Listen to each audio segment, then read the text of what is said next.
I, 32 male, have been married to my wife, 30 female, for 5 years, and it feels like in the last year, she's become a complete stranger.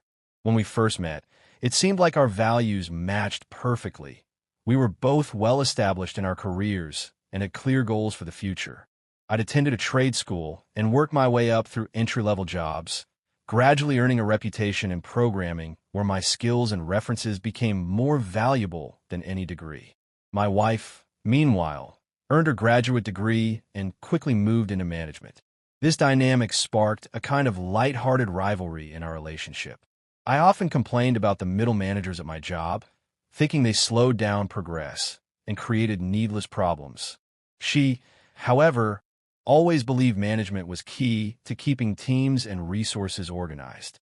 Personally, I'd had my share of poor managers who treated developers like we were easily replaced, handed out unrealistic deadlines, and always changed project requirements. Whenever I shared my work frustrations with her, she'd defend my manager, even without knowing him, insisting he must see things from a broader perspective. After about a year together, I stopped mentioning work issues unless it was good news about time off or a raise. I always sensed she wished I'd gone back for a 4-year degree, especially early in our relationship, but once I showed her how much debt that would mean, she let it go. Financially, we both entered marriage with little to no debt and similar incomes. About 2 years back, I started working for a company where the owner recognized my value and dealt with me directly. Now, I make about 50% more than my wife, and I have a manager who truly understands how to support a developer. Never micromanaging, just helping when needed. The first 4 years of our marriage were mostly happy. I didn't bring up work stress, and she didn't push me to go back to school. We enjoyed our time together, kept up date nights, and shared hobbies like cooking, reading, and watching movies. When the pandemic hit, we both transitioned to working from home. Our house is spacious, with 3 spare rooms, one of which had already become my home office. Once lockdowns began, she set up her own workspace in another room. Our approaches to remote work couldn't have been more different. While I'd stick to a strict morning routine, even dressing in business clothes I disliked, just to set the right mood, she'd work in comfy clothes, sometimes playing games on her iPad between answering emails. For me, working from home meant creating structure. For her, it was about comfort. Oddly, being together all the time made us feel more distant. She was constantly in meetings, her door open, so I could hear everything, while I only had one short daily scrum, for which I closed my door. About 5 months ago, she confronted me, saying it hurt her feelings when I closed my office door for meetings. She thought I was hiding something. I tried to explain that I needed to concentrate, but she seemed unconvinced. I attempted to keep up our hobbies, but she brushed it off, saying we already spent enough time together during the day.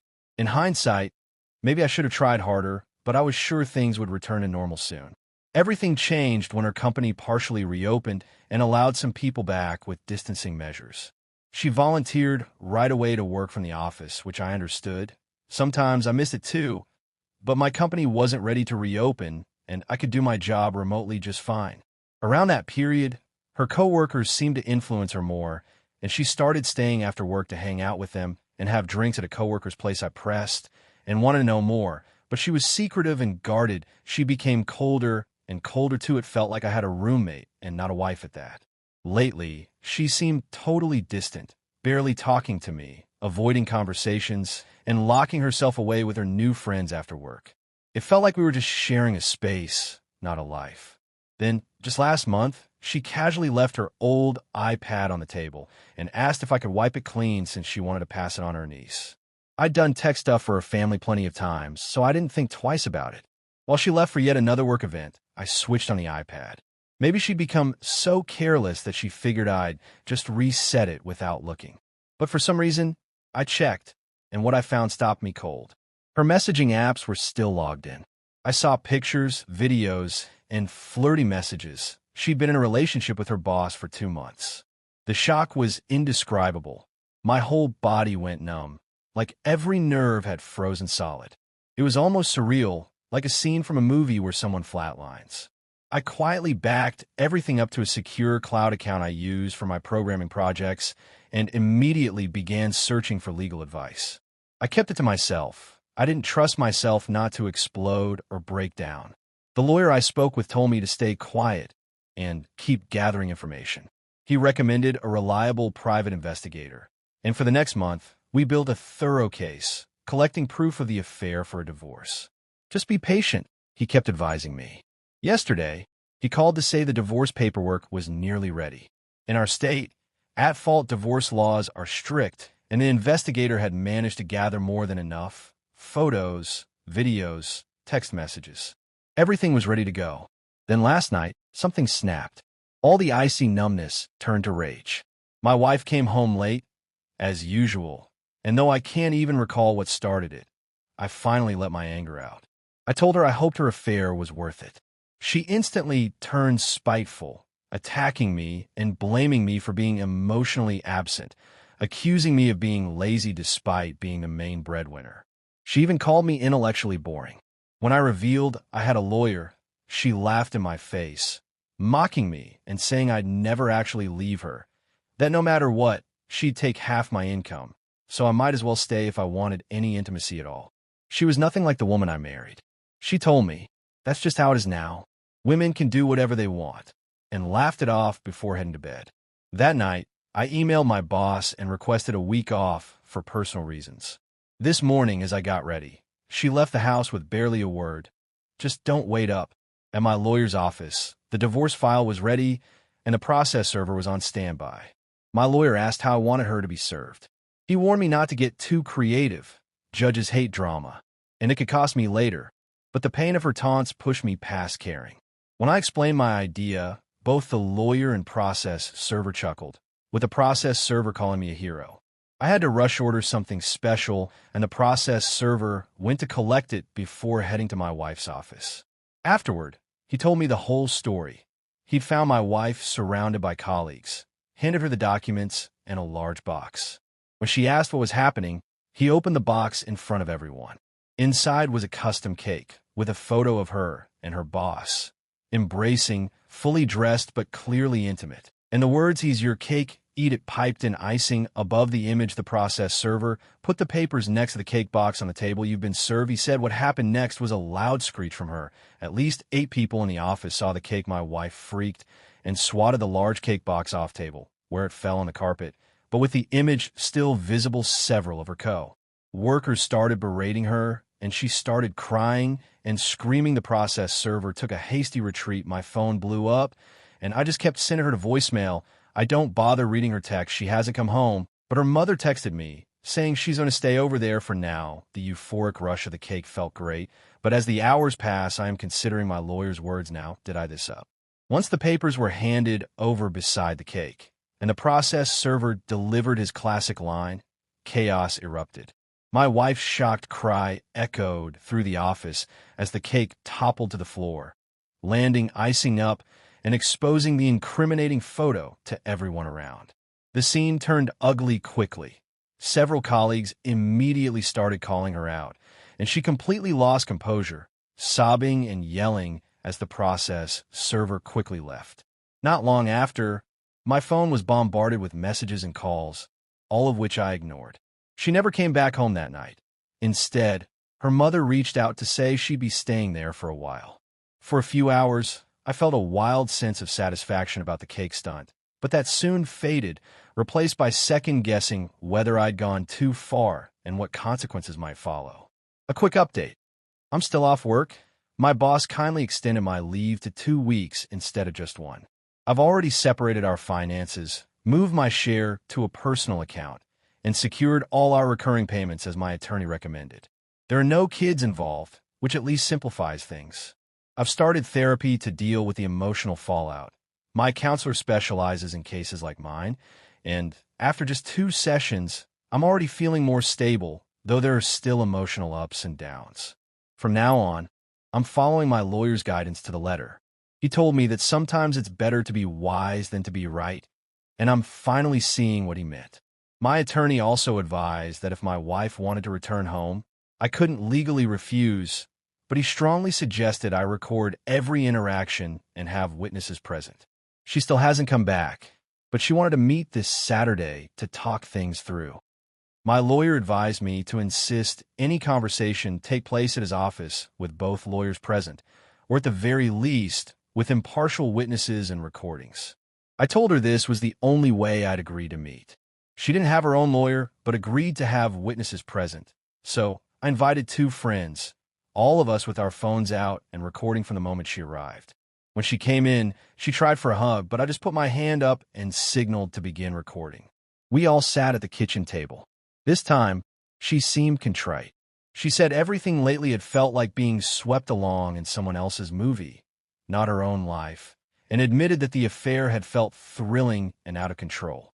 She offered to explain, but I told her I didn't really care why anymore. Still, she insisted I deserved the truth. She told me when she went back to the office, she'd started hanging out with 3 older female co-workers, 2 already divorced, who filled her head with doubts about her marriage and constantly psychoanalyzed her stories about me. According to my wife, the ringleader claimed I was intimidated by strong women and that I was too passive, encouraging her to find a real man. They convinced her that if I found out, I would just get angry and do nothing. For now, my wife has managed to keep her job, but just barely. Those who witnessed the cake incident, her 3 so-called friends, her boss, and a couple of other co-workers, have all turned on her. Her boss ended the relationship on the spot, demanded all communication be strictly professional, and warned her not to be alone with him again. The 3 women who egged her on instantly distanced themselves, publicly shaming her for her behavior. Others in the office wanted no part of the drama, so nothing went to HR. According to her, the shock of her friends abandoning her made her realize just how deep she'd gotten into this mess. She seemed really ashamed and said she had to ask for $5,000. I was confused because there was money left in her account. I made it a point that she had it. She was living with her mom. She didn't have any major expenses, it turns out, the ringleader. And the other 2 witches wanted to be paid for their silence. They're blackmailing her and giving her a deadline otherwise. She was pleading for help. I told her that there was no going back to normal. After this, everything will change, that if she bends now, it will be more money later, best for her to report herself, her boss, and her coworkers. It would work better than having sleepless nights waiting for the knife to fall. She seemed to him and H on that. But she did finally ask the big question. I told her there was no us that's done, and she best gets herself that lawyer to go over the divorce. The best I can do is tell her how to handle her work situation, but she most likely needs to find another career after this. I also said she needs to go to therapy herself, because someone who could go from laughing in my face to pleading for help a week later needs help sorting themselves out. She pointed out the cake, and all I said to that was, yeah, and I am seeing someone for that. She left soon after that. No word on whether she will follow my advice or try to pay her coworkers blackmail. Why is it always the coworkers' final update? She looked genuinely remorseful as she told me she needed to borrow $5,000. I couldn't understand at first, since she still had money in her own account, no big expenses, and was staying with her mom. Then she admitted the ugly truth. Those 3 co-workers, the ringleader and her 2 closest office friends, were extorting her, demanding hush money in exchange for their silence, and giving her a deadline to pay up or face more fallout. She begged me for help, but I told her point blank that there was no returning to what we once had. I warned her that giving in would only make things worse, and the demand would just keep coming. The only way out was to come clean to HR about everything: her boss, her coworkers, and the blackmail. I told her that was her best chance of ending the nightmare, even if it was scary. After wavering, she finally asked the one thing she really wanted to know. I told her, honestly, that our marriage was over and she needed to get a good attorney. I said the only thing I could offer was advice on how to deal with her work mess, but she'd probably have to look for a new job or even a different field after this. I also suggested therapy, since someone who can swing from mocking me one week to begging for help the next clearly has issues to sort out. When she brought up the cake incident, I just told her, yeah, and I'm in therapy myself for everything that's happened. She left soon after, and I still don't know if she'll stand up for herself or cave into their blackmail. Why does it always seem to be the co-workers? Final update. My first week back at work, and my boss surprised us by letting everyone go home early for Good Friday. I'm in a much better place these days. I'm still meeting with a therapist who specializes in post-betrayal recovery. Just last weekend, I took a drive out into the countryside to clear my head and ended up stopping at a dog breeder's farm. The owner, an Asian gentleman, introduced me to a rare and loyal breed I'd never heard of before. He said they were courageous and made excellent companions. I'm seriously thinking about getting one, even if they cost a small fortune. The ex and I always talked about getting a dog, but never settled on a breed she liked. She still hasn't moved back or tried to contact me directly, but she did finally hire her own lawyer. My attorney gave me a heads up that her legal team would likely try to force us into marriage counseling, just for appearances. I told him I had zero interest in counseling. The divorce was moving forward no matter what. He agreed, but said I needed to seem cooperative, at least to avoid looking unreasonable in court. This is why you always follow your lawyer's advice, he reminded me. If I hadn't let my emotions run wild, I could have skipped all this extra drama.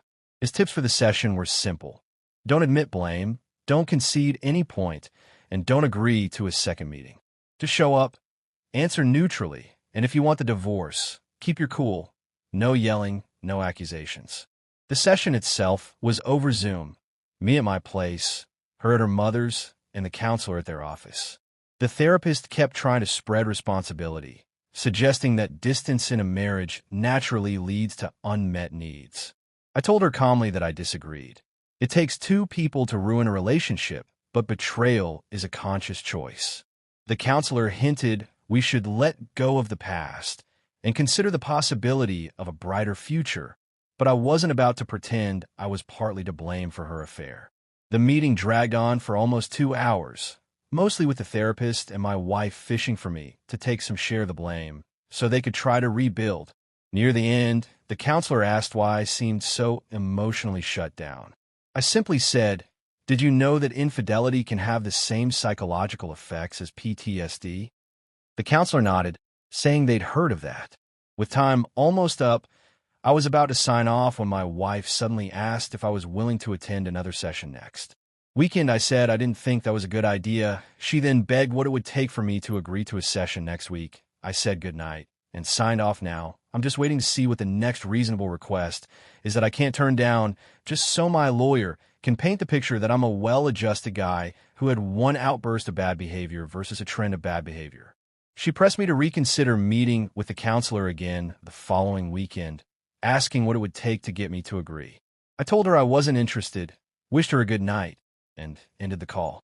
Now, I'm simply waiting to see what other reasonable requests might be thrown my way, just so my lawyer can keep building the image of me as the rational party, someone who had a single lapse, not a pattern of issues. Unfortunately, this was the last update before the user stopped posting. He hasn't posted any more updates regarding this story. If any future updates come into this story, I will make another video on it. So make sure to subscribe and, if possible, hit the like button.